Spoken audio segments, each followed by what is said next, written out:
dans ce convoi, il y aurait des armes à feu. Et ce convoi a bel et bien été arrêté, il a été fouillé de fond en comble et on n'a jamais trouvé d'armes à feu. Mais ce que je voudrais dire, et c'est le plus important, c'est que durant cette campagne, nous sommes peut-être la seule coalition ou l'une des seules coalitions qui avons battu campagne avec une équipe médicale et une ambulance médicalisée. Quand je quittais Thiès pour rejoindre Dakar, dans ce convoi, je le répète, il n'y avait aucune personne malade. Aucune. Ce convoi arrivait à hauteur de Aloukagne et ce n'est pas un coin qui a été choisi par hasard. Il a été choisi à cause, un, de son isolement et deux, à cause de l'obscurité. Ils ont intercepté le convoi par le biais des éléments de la brigade d'intervention polyvalente, avec des véhicules blindés, et il y avait plus d'une centaine d'éléments de la BIP, tous encagoulés, et ils m'entendent. Et nous n'avons pas communiqué là-dessus parce qu'on s'était dit que ce n'était pas la peine de verser dans l'émotion. J'accuse les éléments de la BIP, je le répète, d'avoir tiré sur des éléments de notre sécurité et d'avoir engendré des blessures, et ils m'entendent. Et le procureur de la République aussi, au besoin, peut me convoquer pour cela, parce que les preuves sont là, et les témoins sont là.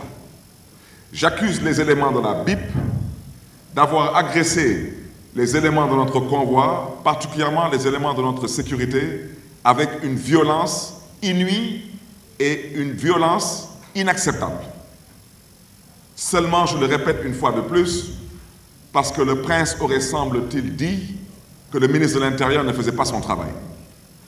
Alors, faire votre travail, chers policiers, ce n'est pas de tirer sur d'autres citoyens, parce que vous détenez certes le monopole de la violence légale, mais cela ne veut pas dire que vous avez le droit de faire ce que vous voulez.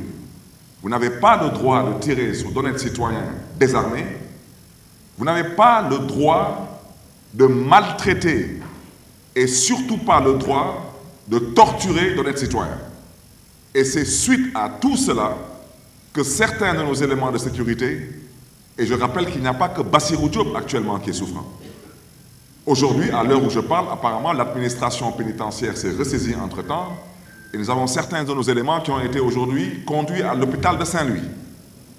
Parce que la vérité, ceux qui sont arrivés tous à Saint-Louis, mal en point, sur instruction, une fois de plus, de ce prince, qui considérait que M. le ministre de l'Intérieur n'avait pas assez fait son travail. Alors, ça, ce sont des choses à dénoncer. Au-delà de mon interpellation envers M. le procureur de la République, je souhaiterais dire que ce dossier sera un dossier qui sera aussi bien défendu ici au niveau local, parce qu'il n'est pas question qu'on laisse cela passer pour perte et profit. Il n'en est pas question. La police est responsable de ce qui s'est passé lors de cette agression et non cette arrestation à Aloukagne, et le ministre de l'Intérieur a des comptes à rendre au peuple sénégalais. Je rappelle que M. Bassirou Diop est un citoyen sénégalais. Et il n'est pas mort de mort naturelle, et il n'a surtout pas glissé sur une peau de banane. Et j'aimerais que le ministre de l'Intérieur puisse apporter des éclairages par rapport à ce que je viens de dire.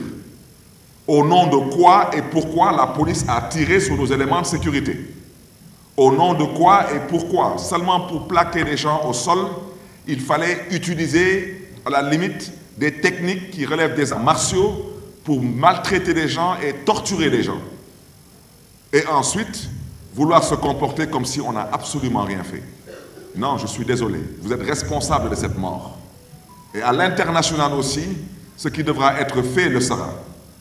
Il est temps que les gens qui dirigent ce pays comprennent une bonne fois pour toutes que le Sénégal est une république, est un État qui a signé et ratifié des conventions.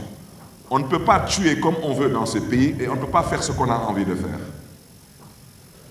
Sur ce registre, Je voudrais dire que nous avons, avec la famille du défunt Bassirou Diop, nous avons souhaité qu'une autopsie soit faite. Et après cette autopsie, nous accompagnerons notre ami, notre frère, Bassirou Diop, vers sa dernière demeure. Que Dieu, dans sa miséricorde, l'accueille en son paradis céleste. Mais je voudrais dire à ces autorités que ce que vous avez fait, c'est inadmissible et inacceptable. Seulement pour arrêter un homme politique, vous n'avez pas besoin de verser dans le ridicule. Ça, c'est ridicule. Vous ne pouvez pas dire qu'il y a eu une bagarre à Saint-Louis.